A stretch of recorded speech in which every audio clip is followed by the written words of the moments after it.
Hola, muy buenos días a todos. El día de hoy en el seminario de la Academia de Acuicultura de CIPNOR tenemos como invitado al doctor José García Corona. El doctor José es biólogo marino graduado por la Universidad Autónoma de Baja California Sur y hizo su maestría en especialidad en acuicultura aquí con nosotros en el CIPNOR. El año pasado concluyó el doctorado en Ciencias Ambientales Marinas en el Instituto Europeo del Mar en Bretaña, Francia, y ha trabajado y ha hecho su investigación y tiene publicadas 14 artículos científicos y 3 capítulos de libros, más de 25 congresos nacionales e internacionales, y ha sido asesor de proyecto ganador nacional de Tamaulipas 2016 de la Expo Ciencias Internacional. De igual manera, el doctor ha sido medalla de innovación en ciencia y tecnología por su trayectoria en pro de la ciencia sudcaliforniana en el 2021. Pues bueno, doctor José, muchas gracias por estar aquí. Va a estar un tiempo con nosotros en el CIPNOR, dado que es postdoctorante de nuestro centro. Lo dejo que nos platique de este tema con el que entiendo que está trabajando actualmente y pues espero que para todos sea del interés que es para muchos de nosotros. Adelante, doctor José. Muchas gracias, doctor Luis Anel, por la invitación y por la cálida introducción que me acaba de dar. Es para mí un placer y un honor estar de nuevo aquí con todos ustedes en el CIPNOR para contarles un poco de lo que hice durante mi doctorado estos últimos 5 años en Francia. Concretamente, mi trabajo de investigación estuvo enfocado en el estudio de los principales mecanismos fisiológicos y moleculares implicados en la acumulación y la retención de la toxina amnésica, el ácido domoico, en la Vieira Saint-Jacques Pecten Maximus. Para introducirlos un poco sobre cómo fue que decidí realizar un doctorado en el extranjero, les quiero contar que yo me gradué como biólogo marino en la Universidad Autónoma de Baja California Sur y realicé mi tesis de licenciatura aquí en el CIPNOR bajo la dirección de la doctora Carmen Rodríguez, y después decidí hacer una maestría en acuacultura aquí en el CIPNOR bajo la dirección del doctor José Manuel Mazón, y fue justamente durante mis estudios de maestría que el doctor Eduardo Kraft me invitó a participar por una de las estancias Erasmus, una de las becas Erasmus que estaban disponibles en aquella época. Era la primera vez que esas becas se abrían para estudiantes de maestría y doctorado de todo el mundo. Antes solamente eran para estudiantes europeos. Entonces decidí aplicar y me gané una de las becas, así que al final de mi maestría me fui 3 meses al Instituto Europeo del Mar en Francia a tomar algunas clases del Máster Internacional en Genómica Marina y a realizar también un entrenamiento técnico en técnicas de transcriptómica. Después regresé al CIP y terminé mi tesis de maestría y todo salió tan bien allá que me invitaron a hacer un doctorado, así que pues dije, ¿por qué no? Y entonces apliqué para una beca de doctorado en el extranjero del CONACYT y en el verano del 2018 me gané uno de los 40 financiamientos disponibles para llevar a cabo estudios de doctorado en el extranjero. Estuve trabajando en un proyecto nacional multidisciplinario e interinstitucional, el proyecto MASFOET, por sus siglas en francés, que iba de estudiar el estado de salud de los stocks de bivalvos marinos frente a los florecimientos algales nocivos. Concretamente, mi trabajo de investigación, como ya se los comentaba, estuvo enfocado en el estudio de los mecanismos fisiológicos y moleculares implicados en la contaminación y la larga retención de la toxina amnésica ácido domoico en la Vieira Saint-Jacques Pecten Maximus. Mi tesis de doctorado fue codirigida por la doctora Caroline Fabiu y la doctora Hélène Garay en el Instituto Europeo del Mar en Brest, en Francia. Pero bueno, pasemos al objeto principal de mi presentación el día de hoy, el ácido domoico, el principal protagonista de mi tesis. El ácido domoico es una neurotoxina producida por al menos 29 especies de diatomeas tóxicas del género Pseudonychia. Todas ellas son capaces de formar florecimientos algales nocivos. Esta toxina, el ácido domoico, es un aminoácido que es un análogo estructural del ácido glutámico, prolina y el ácido canaico en el sistema nervioso central de los vertebrados, y es hasta 100 veces más potente que todos estos neurotransmisores. A nivel toxicológico, principalmente en mamíferos y en aves, el ácido domoico interactúa con los receptores de glutamato en el sistema nervioso central, lo que provoca una entrada excesiva de iones de calcio en las neuronas, principalmente del hipocampo en el cerebro. Esto convierte al ácido domoico en una toxina extremadamente peligrosa para la salud humana, ya que puede causar desde un simple vómito o diarrea hasta complicaciones mucho más severas como desorientación, fuertes alucinaciones, pérdida de memoria, daño neuronal de por vida y, en casos de intoxicación severa, el coma o la muerte.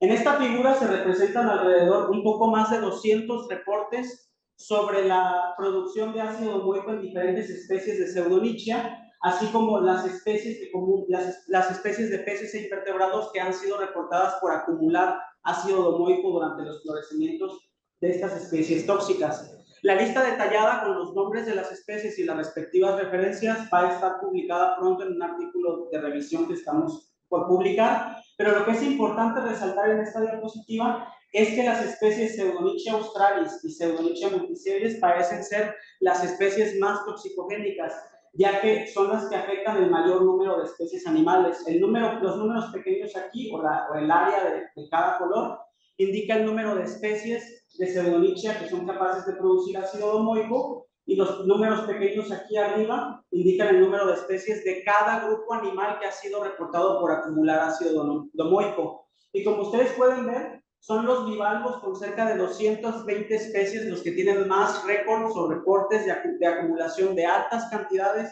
de ácido domoico a través de su actividad de alimentación por filtración, seguido de los peces y de los crustáceos. El mayor problema, sobre todo particularmente en el norte de Europa, es que durante los florecimientos de Pseudonychia tóxica, el ácido domoico puede ser acumulado en grandes cantidades y retenido incluso durante años por la Vieira Saint-Jacques Pecten maximus, un recurso extremadamente valioso para la flota pesquera europea. Y esto, bueno, supone un fuerte riesgo para la salud humana, y esto conlleva a severas pérdidas económicas por el cierre de la pesca y acuacultura de esta especie. Solo en Francia, en los últimos años, se han reportado pérdidas de alrededor de 90 millones de euros al año durante las últimas 2 décadas por el cierre de la pesca de esta especie. Ahora, después de una amplia revisión durante mi tesis doctoral, sabemos que existen profundas diferencias interespecíficas en la cinética de acumulación y depuración del ácido domoico entre especies de bivalvos. Mientras algunas especies como Pecten maximus y Echipecten opercularis depuran la toxina en meses o inclusive años, otras especies como algunos mejillones e inclusive otras vieiras son capaces de depurar las cargas totales de ácido domoico en unos días o inclusive en unas cuantas horas. Es por eso que el objetivo principal o la pregunta principal de este trabajo de investigación fue saber cuáles eran las causas fisiológicas de estas diferencias. Se ha propuesto que algunas hipótesis para explicar la lenta depuración del ácido domoico podría ser la presencia de receptores de alta afinidad para la toxina o la ausencia de transportadores de membrana eficientes para excretar la toxina fuera de la célula en depuradores lentos del ácido domoico. Otra hipótesis podría ser la limitada capacidad de estas especies para transferir el ácido domoico acumulado en la glándula digestiva a otros tejidos para su rápida excreción.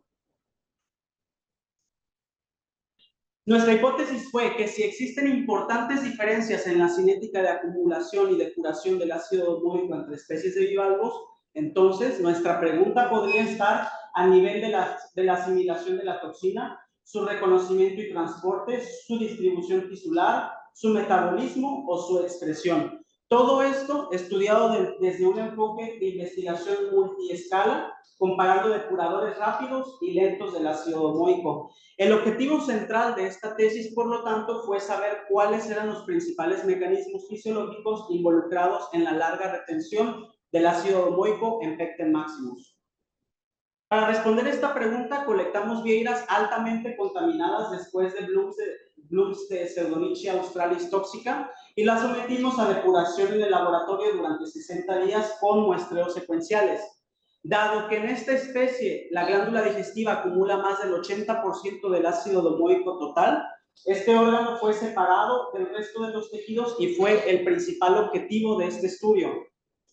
En la glándula digestiva, el ácido domoico fue cuantificado por HPLC y también llevamos a cabo el seguimiento temporal a nivel subcelular de la localización de la toxina con un nuevo protocolo inmunistoquímico que desarrollé durante mi doctorado. Este protocolo se basa en el uso de un anticuerpo primario capaz de reconocer el ácido domoico en secciones histológicas de vieiras contaminadas.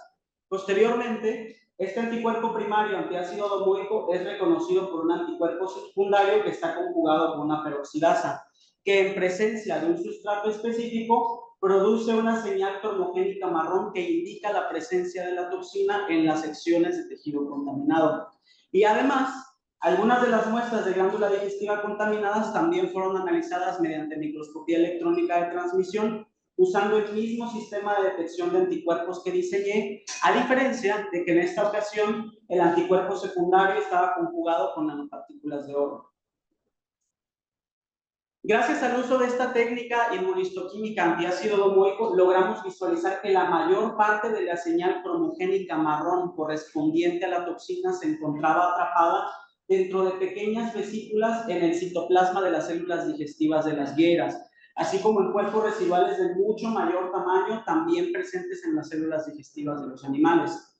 Gracias al uso de la microscopía electrónica de transmisión pudimos identificar estas pequeñas vesículas con señal antiácido domoico como autofagosomas. Los autofagosomas se caracterizan por ser pequeñas vesículas de 1 a 3 micrómetros de diámetro que tienen doble membrana y que se fusionan con los lisosomas en el citoplasma de la célula para digerir el material que contienen. No obstante, si la batería enzimática de los lisosomas no es capaz de digerir el material que contienen los autofagosomas, estos se agrupan en el citoplasma de la célula para formar cuerpos residuales que permanecen indefinidamente en las células. Gracias al uso del anticuerpo primario antiácido domoico y del anticuerpo secundario conjugado con nanopartículas de oro, pudimos observar que la mayor cantidad de señal correspondiente a la toxina permanece secuestrada dentro de los autofagosomas, inclusive después de la digestión celular. Cada uno de los pequeños puntos negros que ustedes pueden observar en esta imagen corresponden a una nanopartícula de oro que indica la presencia del ácido domoico en la muestra. El experimento de depuración en el laboratorio comenzó con vieiras fuertemente contaminadas y con la mayor frecuencia de autofagosomas tempranos implicados en el secuestro del ácido domoico en este punto del experimento. Las concentraciones de ácido domoico no disminuyeron después de un mes de depuración en el laboratorio. Sin embargo, y las vieiras permanecían fuertemente contaminadas con alrededor de 2.000 miligramos de ácido domoico por kilo en la glándula digestiva. Sin embargo, entre los días 7 y 14, la frecuencia de autofagosomas y de cuerpos residuales con señal antiácido domoico fue similar en este punto del experimento. Inclusive con una pequeña reducción en las cantidades de toxina después de 2 meses de depuración, las vieiras seguían fuertemente contaminadas con alrededor de 1.000 miligramos de ácido domoico por kilo en la glándula digestiva y con las frecuencias significativamente más altas de cuerpos residuales implicados en el secuestro del ácido domoico en este punto del experimento. Bajo este escenario, nosotros estimamos que a las vieiras de este experimento les tomaría más de un año depurar las cargas totales de ácido domoico acumuladas en la glándula digestiva. Y la fuerte y significativa correlación encontrada entre los cuerpos residuales con señal antiácido domoico y la lenta depuración de la toxina sugiere que la autofagia es un proceso fisiológico fuertemente implicado en la larga retención de esta toxina en Pecten maximus. Pero ¿cuáles son los mecanismos moleculares o las razones moleculares detrás de este problema? ¿Es solo la autofagia o podría haber otros procesos biológicos, componentes celulares o funciones moleculares que estén implicadas en este problema? Bueno, pues existe evidencia transcriptómica publicada en la literatura de que la exposición in vivo a células tóxicas de Pseudonychia en el mejillón Mytilus galloprovincialis y en la vieira Aequipecten opercularis, así como la inyección de ácido domoico disuelto en Pecten maximus, puede activar genes relacionados con la autofagia, con los receptores de glutamato, que son los principales blancos del ácido domoico, del sistema antioxidante, o sea, enzimas antioxidantes, y de transportadores de membrana, que son proteínas responsables de la entrada y salida de muchos tipos de moléculas en la superficie celular. Es por eso que me di a la tarea de buscar los genes diferencialmente expresados relacionados con estos procesos en estos transcriptomas para diseñar primers específicos para el depurador lento Pecten Maximus y para el depurador rápido Mytilus edulis, y llevar a cabo un análisis de expresión de genes mediante un método de cuantificación absoluta de transcritos de RNA mensajero por PCR digital.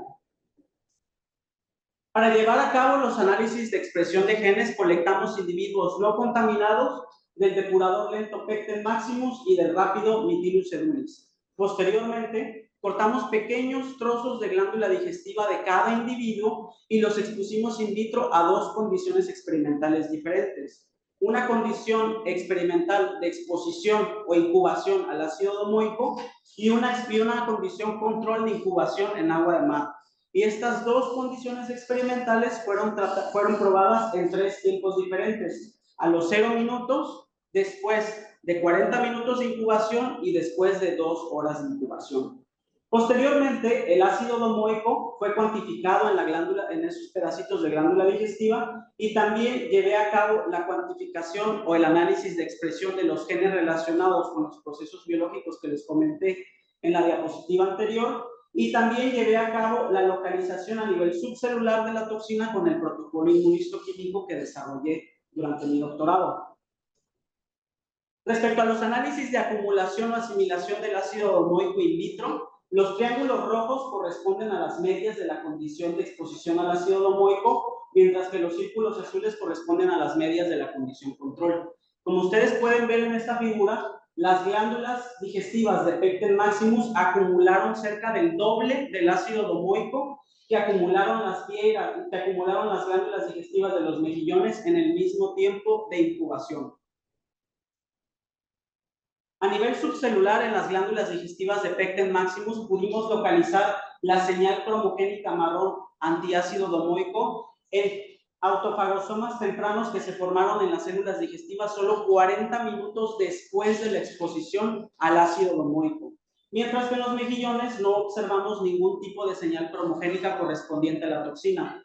Y dado que ni los mejillones ni las vieiras estaban contaminadas al inicio del experimento, pues no observamos ningún tipo de señal marrón antiácido domoico en las glándulas digestivas de ambas especies en la condición control. Finalmente, para entender los resultados de expresión de genes, ustedes solamente tienen que considerar que un código de color azul significa una subexpresión y un código de color amarillo-verde significa una sobreexpresión de los genes por efecto del tratamiento. Y como ustedes pueden observar en este heat map, se encontró una sobreexpresión de los genes relacionados con la autofagia en las glándulas digestivas de Pecten Maximus incubadas en solución con ácido domoico, mientras que la expresión de estos genes ya estaba activada desde el inicio del experimento y también en la condición control en las glándulas digestivas de los mejillones. Por otro lado, se encontró un patrón de expresión inverso en los genes que codifican para los receptores de glutamato y para los transportadores de membrana, que estaban sobreexpresados en las glándulas digestivas de los mejillones incubadas en ácido domoico. Y finalmente, no se observó ningún tipo de efecto por la exposición a la toxina, pero en el sistema antioxidante en las glándulas digestivas de ambas especies. En los mejillones, en las vieiras, solamente un receptor de glutamato estuvo activado por efecto del ácido domoico, mientras que en los mejillones casi todos los receptores de glutamato fueron activados por efecto de la exposición a la toxina. Podría ser que un mejor reconocimiento del ácido domoico a través de los receptores de glutamato sea sinónimo de una mayor afinidad a la toxina a través de estos receptores, como se ha documentado para otros depuradores lentos del ácido domoico, como la navaja de mar. Esta es una nueva hipótesis que surgió durante mi doctorado. Pero otra pregunta que yo me hice fue si el reconocimiento del ácido domoico a través de los receptores de glutamato podría activar el sistema transportador de membrana, ya que, como ustedes vieron, En Mytilus cerulis, la asimilación del ácido domoico también parecía ser rápida. Sin embargo, el alto número de transportadores de membrana sobreexpresados en las glándulas digestivas de los mejillones después de la exposición al ácido domoico sugiere que los mejillones tienen mecanismos de excreción de esta toxina mucho más eficientes que las vieiras y que posiblemente son activados en paralelo a la asimilación de la toxina, lo que significaría que la excreción del ácido domoico en los mejillones sería casi simultánea a su asimilación, a diferencia de lo que parece ocurrir en Pecten maximus. Y finalmente, los resultados de ese trabajo nos llevaron a hipotetizar que el ácido domoico podría simular una especie de tatuaje análogo en las glándulas digestivas de Pecten maximus, porque a través de la macroautofagia, que es un proceso celular análogo a la autofagia, los macrófagos en la piel de los mamíferos pueden incorporar la tinta de los tatuajes en sus citoplasmas. Y estos macrófagos con tinta de tatuaje pueden exhibir ciclos de vida o longevidades tan largas como la vida entera del animal tatuado, lo que explica la larga persistencia de los tatuajes en la piel de los mamíferos y la dificultad para removerlos de la piel. Como ustedes observaron en este trabajo, los cuerpos residuales con señal antiácido domoico también tienen una larga longevidad, permaneciendo incluso durante meses en la glándula digestiva de Pecten maximus, por lo que nosotros hipotetizamos que el ácido domoico podría simular una especie de tatuaje análogo en las glándulas digestivas de Pecten maximus. Para terminar esta presentación, me gustaría darles algunos mensajes para llevar a casa.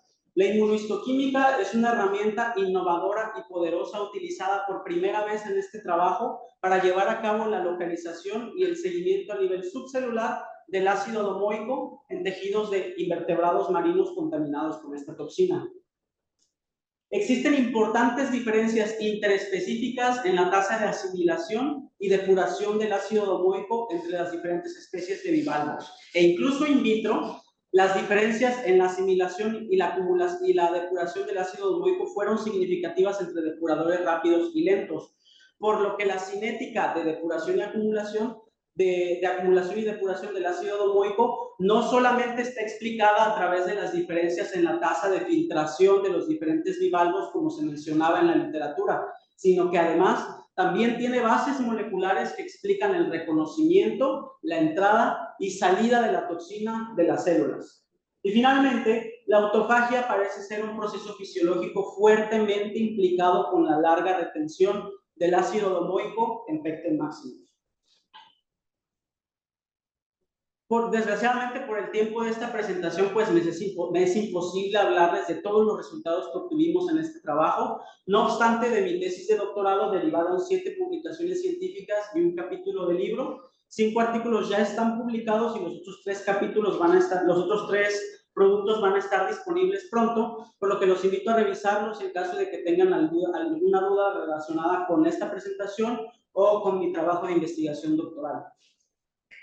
Y bueno, finalmente quisiera comentarles que yo acabo de ser repatriado por el CONACYT para contribuir con el desarrollo del país después de haber recibido una beca para realizar estudios de doctorado en el extranjero, por lo que actualmente me encuentro trabajando en algunos proyectos de investigación aquí en el CIBNOR, como es el caso del estudio del impacto del cambio climático en la condición fisiopatológica de cultivos de ostión en Baja California Sur durante la última década. Este es un proyecto que estoy ejecutando como corresponsable en conjunto con la doctora Carmen Rodríguez Jaramillo.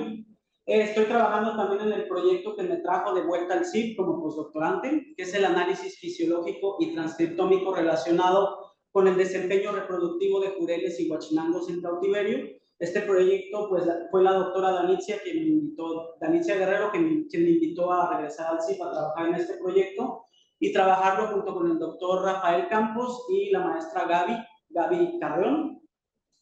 Y finalmente, un proyecto que espero que podamos arrancar el próximo año, que es el estudio de los cambios en el potencial reproductivo del camarón café en el Golfo de California por efecto del cambio climático en conjunto con la doctora Carmen Rodríguez. Aquí pueden encontrar mi correo electrónico y mis redes sociales en caso de que deseen contactarme para consultarme cualquier duda que tengan relacionada con esta presentación o con mi investigación en general. Muchas gracias por su atención.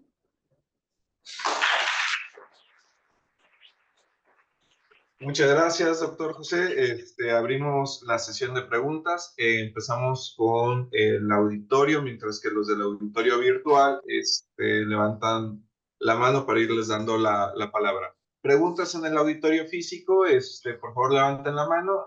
Doctor José, ¿me puede ir apoyando con darles la palabra, por favor? Claro que sí. Adelante, Manuel. Gracias. Tengo dos preguntas que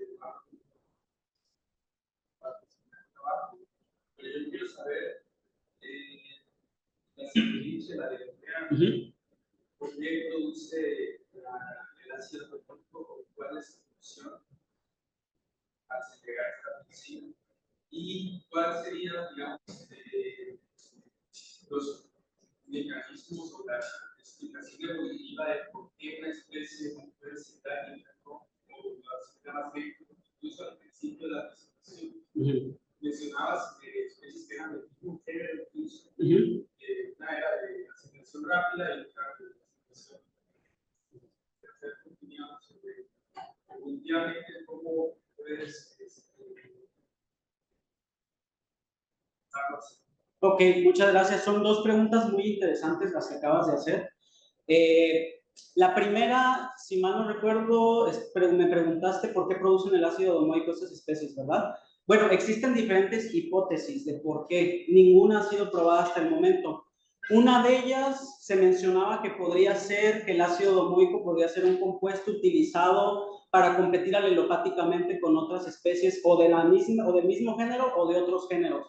Pero esa hipótesis no ha sido probada al 100%. De hecho, se han realizado algunos experimentos en laboratorio de cocultivos de especies del mismo género o de diferentes y no parece ser la razón. Otra hipótesis era que quizá estas especies de microalgas, al ser un aminoácido, el ácido domoico, lo utilizaban como una reserva de nitrógeno o como un componente estructural de proteínas en la síntesis proteica, pero tampoco ha sido probada esa hipótesis al 100%. Y había una tercera que era pues la de la regulación de las poblaciones, ¿no? Como para, no sé, regular o competir o regular las poblaciones de otras especies, no solo de microalgas, pero esa es la que menos ha sido probada.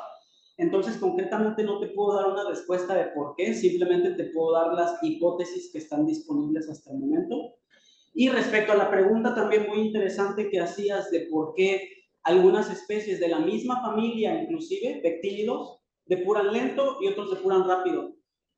Yo en un congreso internacional estaba platicando con algunas personas y estábamos platicando de que las especies que parecen depurar más lentamente la toxina son las que históricamente han estado más expuestas al ácido domoico que las que no. Por ejemplo, los florecimientos de Pseudonychia tóxica pues son mucho más comunes, frecuentes e intensos, por ejemplo, en el norte de Europa. No tanto en el Pacífico, por ejemplo, en Chile o en el Pacífico Austral, no sé. Entonces, Argopecten purpuratus, por ejemplo, que es una especie que no ha estado tan en contacto con estos florecimientos, depura más rápido la toxina que las que sí. Entonces, podría ser una razón. Otra, pero ya esa sí era como que ya estábamos divagando mucho ahí en la sesión de los cócteles, era que como que a lo mejor los depuradores lentos tienen esa estrategia para no ser depredados, o no se sabe. La realidad es que no se sabe por qué evolutivamente es así la depuración. Hasta ahora hemos empezado a explorar en el por qué a nivel biológico, pero a nivel ecológico, a nivel evolutivo, pues todavía no se sabe casi nada del por qué. Por nada. Adelante. Muchas gracias, doctora. Excelente presentación. Gracias. También una pequeña cuestión con respecto a sus muestras con las que usted trabajó. Me interesaría saber un poco si eran de todo el litoral del norte, de la parte norte de Francia, Bretaña, Normandía y Picardía, porque yo que vivo allá, pues sé que conozco bien la dinámica de los grupos, pero ya ve que hay cierta variación con respecto a ciertas zonas, no lo mismo estar en el estuario del Sena que estar en el estuario del Somme, así que me gustaría saber un poco si los muestros fueron así en diferentes partes del litoral, más así por una vez. No, de hecho las muestras para cada capítulo de la tesis provenían de diferente lugar porque aplicamos una estrategia de muestreo oportunista. Cuando había blooms nos íbamos a tomar las muestras, Entonces, las muestras del primer capítulo fueron de la Bahía de Brest, las muestras del segundo capítulo fueron de la Bahía de Normandía, inclusive también colecté muestras en Galicia, en España, para el cuarto capítulo, o sea, para cada capítulo eran de diferente lugar. Para nosotros lo importante era que estuvieran contaminadas o no contaminadas, en caso de que quisiéramos utilizarlas como control. Entonces sí tenían diferente origen las muestras. Sí. Y luego pues se atravesó la pandemia, entonces pues era imposible, de entrada si sabíamos que había un bloom, pues era imposible ir ahí, así que nos teníamos que esperar a que nos dejaran salir 2-3 días para ver dónde había bloom e ir hasta allá a colectar las muestras, fijarlas, preservarlas y volvernos a encerrar otro rato. Entonces sí fue complicado a ese nivel la logística del muestreo, pero se logró. Sí, gracias a ti. ¿Alguna otra pregunta?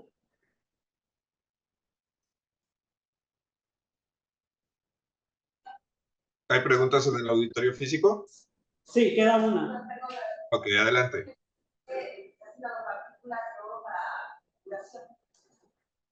No, las partículas de oro las utilicé para la localización. Sí, sí, para localizar la toxina. Era un anticuerpo secundario conjugado con las nanopartículas de oro.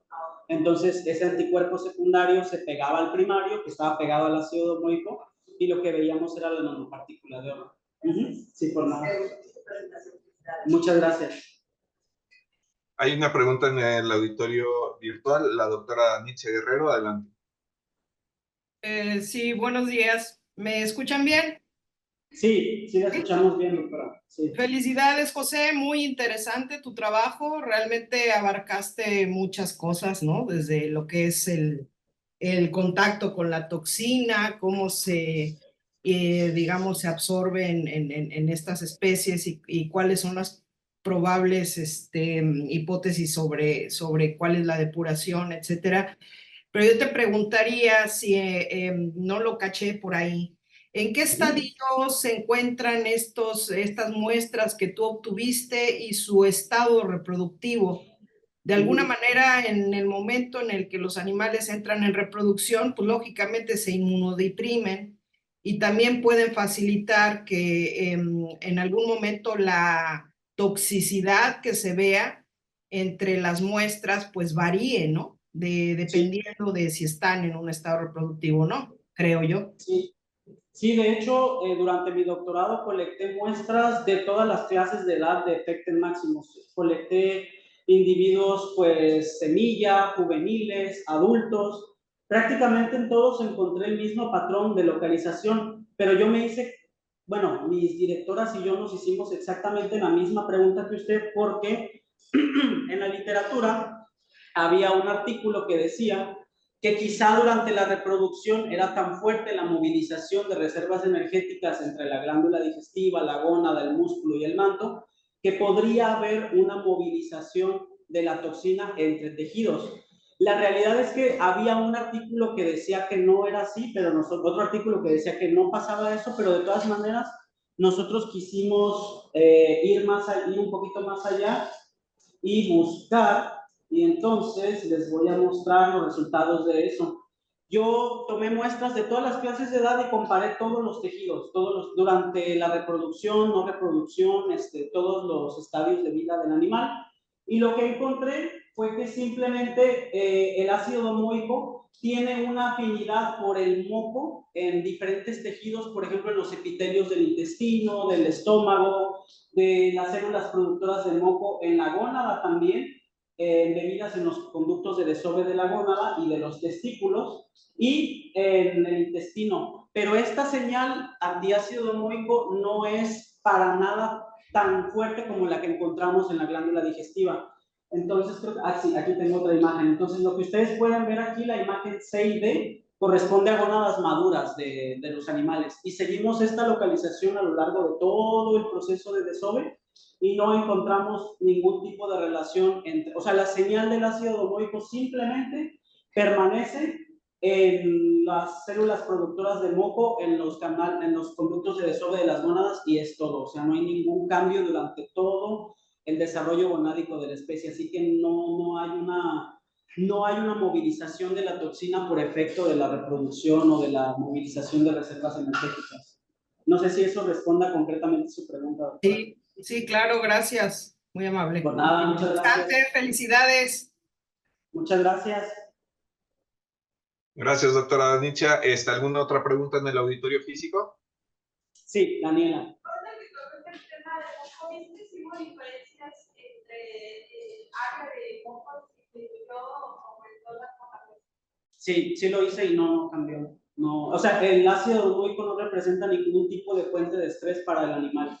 Para ninguno, de hecho, o sea, no hay, ni siquiera encontramos histopatologías ligadas a la acumulación de la toxina, no cambia la producción de moco tampoco, que normalmente es considerada como un signo de estrés inflamatorio en los animales, y no cambió ni el área de cobertura de la señal de la toxina en el moco, ni la cantidad de moco tampoco cambió. Sí, por nada. ¿Alguna otra ahí en el auditorio físico? Hay una en el auditorio virtual del doctor Ricardo Pérez. Adelante con la virtual. Doctor Ricardo, adelante. Sí, ¿qué tal? Hola, buenos días, José. Muchas gracias por tu presentación. Un trabajo muy interesante, te felicito. Tengo dos preguntas. Una es técnica y la otra pues es más de haber expectativas. La técnica es, según entendí, uno de tus experimentos consistió en sacar la glándula digestiva de tus organismos y ponerla en agua de mar o medio de cultivo, una cosa así, para luego someterla a tratamientos con el ácido domoico. Sí, ¿Es así es. así? O sea, las glándulas digestivas ya fuera del organismo se mantiene activa o entendí mal, no sé, a ver si después. ¿En organismos qué, perdón? En el experimento de glándula digestiva, Sí. sacaste la glándula digestiva de los organismos y lo pusiste en un medio de cultivo aparte o agua de mar, algo así. Sí, lo que hice fue colectar individuos no contaminados de Pecten maximus y de Mytilus cerulis. Y luego corté pequeños pedacitos de alrededor de 30 miligramos de glándula digestiva y esos pedacitos los incubé en dos condiciones experimentales. La condición con ácido domoico disuelto y una condición control en agua de mar. O sea, la glándula digestiva, a pesar de estar fuera del organismo, digo, ya una vez disectada, ¿se mantiene activa o cómo está la onda ahí? Sí, sí se mantiene funcional. De hecho, nos basamos en un artículo que ya estaba publicado por un colega español, Juan Blanco, que es el experto en ácido domoico, y él hizo un experimento similar con glándulas digestivas de otra especie de mejillón y funcionó, se incorporaban el ácido domoico, entonces dijimos, pues, ¿por qué no hacerlo en este experimento también comparando depuradores lentos y rápidos de la toxina? Y pues también funcionó. La glándula digestiva, a pesar de ser disectada y seccionada en ese tamaño, se mantiene fisiológicamente funcional hasta por 2 horas. Ah, ok, bien. La otra pregunta tiene que ver, digamos, con la importancia de la acuacultura. Estás aquí en la Academia de Acuacultura, entonces, pues tenemos, el Estado es un gran productor de ostión, del Crassustea gigas. Pues, Tu trabajo, ¿cómo se insertaría dentro pues de esta relevancia, de este problema de inocuidad para el cultivo del ostión japonés? sí, muchas gracias por su pregunta. Bueno, es una pregunta muy importante porque, de hecho, desde los orígenes de mi tesis de doctorado, esta investigación tenía un impacto muy importante en el sector acuícola, porque resulta ser que en Brest está el único criadero productor de semilla de esta especie de Pecten maximus en Europa. Entonces, cuando hay cierres por la pesca de la Vieira Saint-Jacques contaminada con ácido domoico, pues tampoco hay repoblamiento de la semilla que fue producida en laboratorio. Entonces, eso tiene un fuerte impacto también en la industria acuícola. Y respecto a la pregunta que usted me hace de la inserción aquí en México, ¿cómo yo podría contribuir a las problemáticas que existen aquí? Bueno, pues en los últimos años, hasta donde yo tengo entendido, se han estado reportando florecimientos de Serbulichia tóxica en esta zona o en el Pacífico de México. Así que es muy importante realizar el monitoreo de los cultivos, no solo de ostión, sino a lo mejor de otras especies hermanas de Pecten maximus, como Nodipecten subnidosus, por ejemplo, que podrían estar acumulando altas cargas de toxina y reteniéndolas por largo tiempo, y nosotros todavía no lo sabemos aquí. Entonces, esto es muy importante de estudiar en el sentido del concepto de una sola salud que se ha estado promoviendo en los últimos años, de mantener la salud de los ecosistemas, de los animales o de los cultivos y de los humanos también. Entonces, creo que el conocimiento que yo adquirí durante mi doctorado sería de mucha utilidad para desarrollar y para fortalecer esas líneas de investigación aquí en México en lo que concierne a la acuacultura. Y las ciencias ambientales marinas, pues también en un futuro a mí me gustaría desarrollar redes de monitoreo más fuertes o más, no sé cómo llamarle, con un mayor esfuerzo, pero utilizando estas especies como centinelas de la contaminación, no solo por ficotoxinas, también por otro tipo de contaminantes emergentes. En el caso del ostión japonés, la permanencia del ácido domoico es igual que en la No, vida. es muy baja. Es muy baja, la depuración también es rápida, al menos por lo que se ha reportado en otros países. En México no se ha hecho, pero en otros países donde hay florecimientos de Pseudonychia australis, que es la especie más toxicogénica, el ostión japonés Crassostrea gigas parece depurar la toxina rápidamente, depura las cargas totales en 2 días. Ok, bien, interesante. Muchas gracias, felicidades. Muchas gracias. Gracias, doctor Ricardo. Hay una pregunta del doctor Rafael. ¿Está adelante?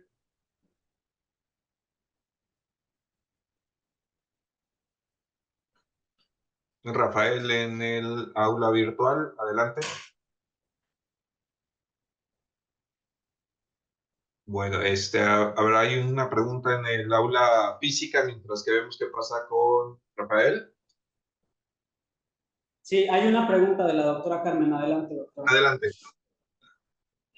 Ahora sí que aprovechando toda la experiencia que has tenido, tienes conocimiento seguramente de que por acá tenemos otro tipo de toxinas, sobre todo son de mayor gravedad, porque son paralizantes.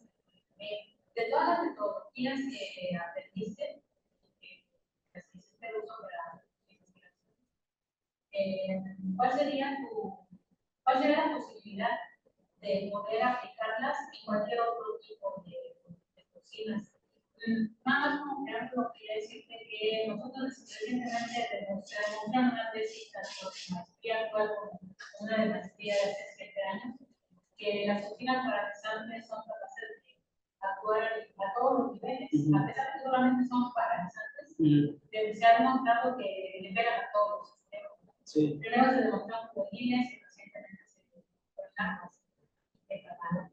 Entonces, creo que los problemas apenas es la punta de la isla de lo que estamos enfrentando. Sí. Yo le pregunté al estudiante de maestría cuál era la expectativa respecto al cambio climático, si son prácticamente desfavorables. Sí. Entonces, porque habló de que además de que se están presentando otras especies que antes no tenían con la intensidad.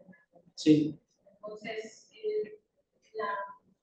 quedé por la pregunta. Sí, muchas gracias por su pregunta, doctora. Efectivamente, en el último Congreso Internacional del Estudio de Florecimientos Algales Nocivos se hablaba de que en todo el mundo el incremento de intensidad y frecuencia de los florecimientos algales nocivos va incrementando, y también la diversidad de especies que provocan diferentes síndromes de envenenamiento. Como usted bien lo comentaba, si comparamos las últimas 2 décadas, en México tenemos más síndromes de envenenamiento que no teníamos antes. Por ejemplo, el amnésico no era nada común aquí, ahora se está presentando. Entonces, en ese sentido, por supuesto que creo que este tipo de metodologías que yo apliqué en mi doctorado serían útiles, no solamente para describir los mecanismos fisiológicos implicados en el reconocimiento, la asimilación, la retención de las toxinas, sino también para proponer soluciones efectivas cuando nos enfrentemos a tener stocks pesqueros contaminados y que tengamos que buscar alguna solución a eso, quizás acelerar la depuración. De hecho, en capítulos spin-off de mi tesis hicimos algunos experimentos para tratar de acelerar la depuración. Concretamente, a la pregunta que usted me hacía de este chico que localizó o que que identificó que hay un efecto de las toxinas paralizantes en diferentes tejidos. Bueno, pues una alternativa precisamente podría ser localizarlas a nivel subcelular para saber en qué tipo de tejidos, en qué tipo de células, en qué tipo de organelos están actuando esas toxinas y poder así explicar las causas de las histopatologías que estamos observando, también, pero también poder proponer una solución al problema en el futuro, ¿no? Por supuesto que esto no va a ser algo que yo solo o que nuestro equipo en Francia vayamos a hacer solos, vamos a necesitar de muchísima gente para hacer esto en el futuro, si se nos da la oportunidad de hacerlo. Entonces creo que es un campo muy prometedor y que nos va a ayudar a resolver algunos problemas en el campo, en el área de una sola salud, como se está proponiendo por la OMS. Sí. Muchas gracias. Ya está el doctor Rafael, adelante. Sí, gracias Daniel. Buenos días. Gracias José por tu presentación. Yo tengo una pregunta. ¿Cómo es que la autofagia vendría a ser un mecanismo de depuración de esta toxina? Y más en... Bueno, sí, perdón, adelante. Sí, adelante, esa es la pregunta. Sí, bueno, la autofagia es un proceso que normalmente la célula utiliza para detoxificarse. Puede ser a través, déjenme ver si traigo por aquí una imagen que lo pueda explicar.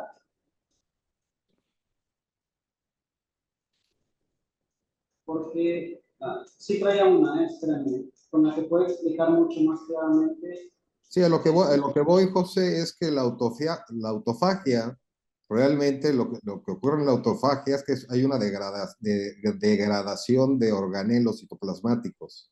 Sí, normalmente la autofagia es un proceso que se utiliza o para detoxificar o para reciclar la energía a través de la degradación de algunos organelos de la célula.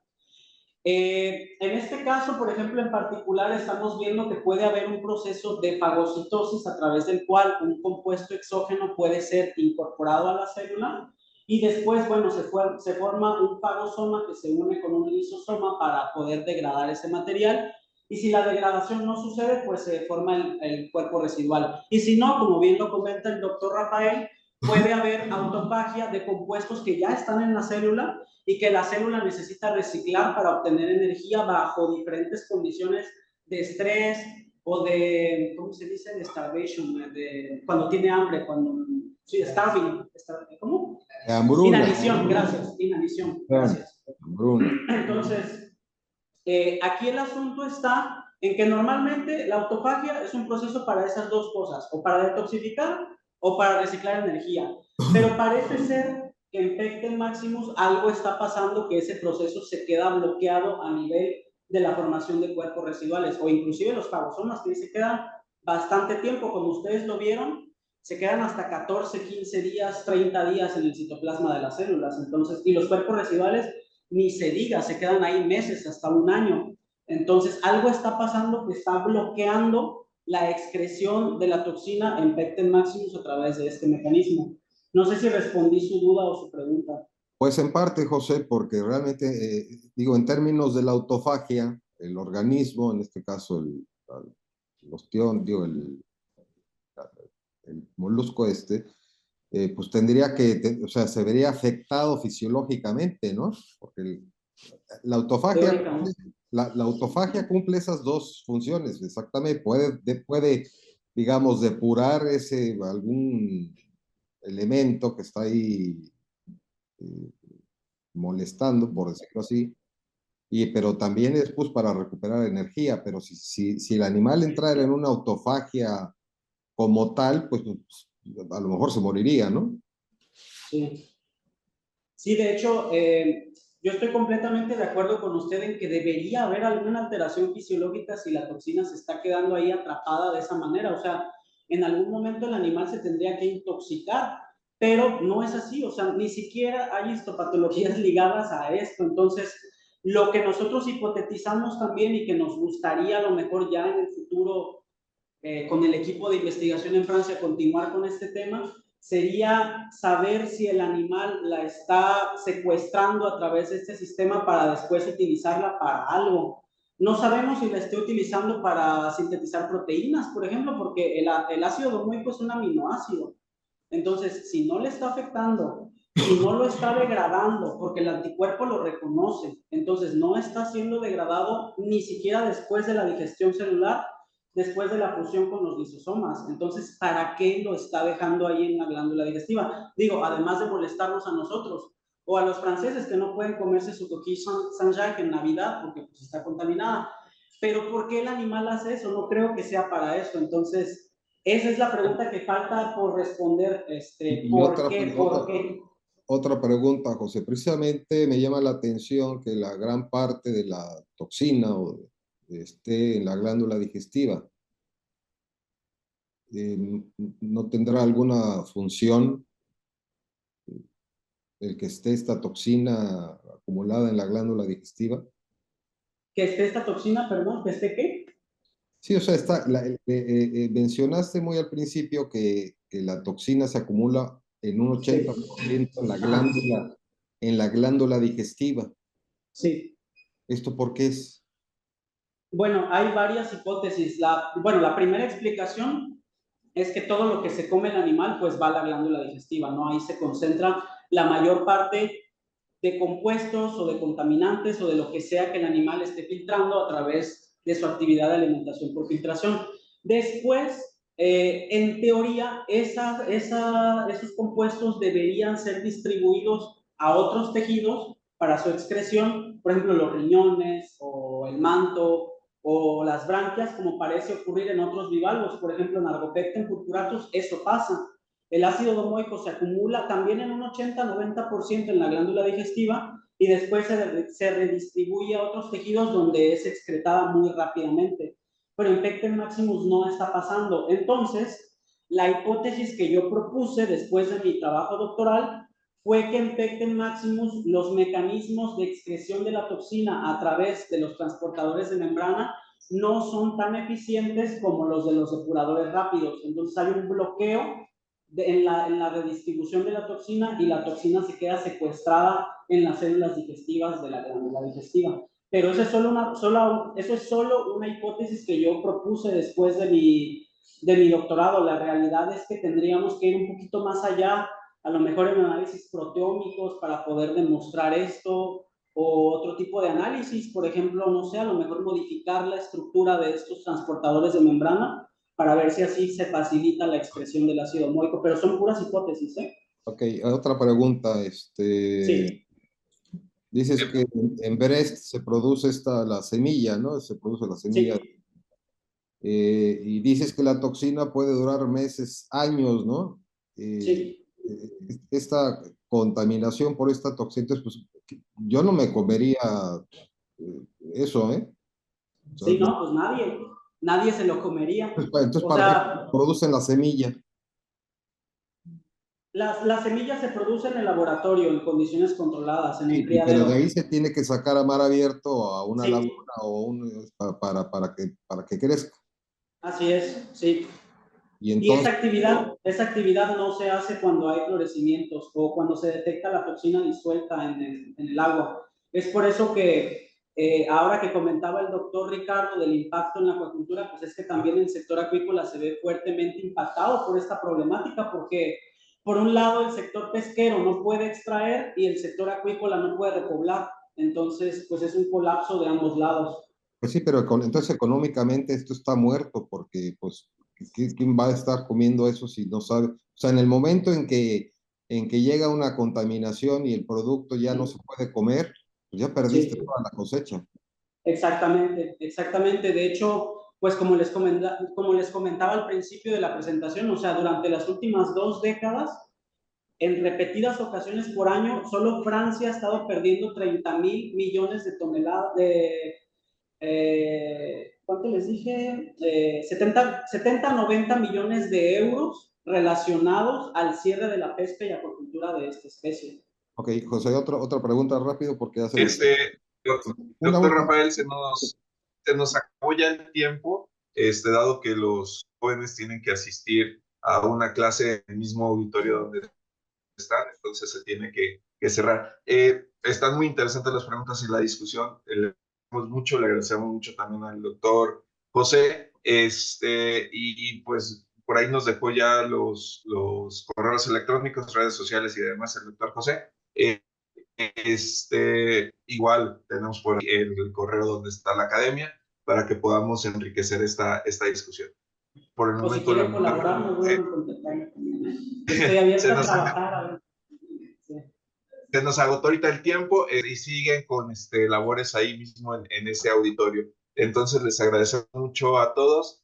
Gracias, doctor Rafael. Muchas gracias, doctor José, por haber estado con nosotros con este interesante tema. En este momento voy a detener la grabación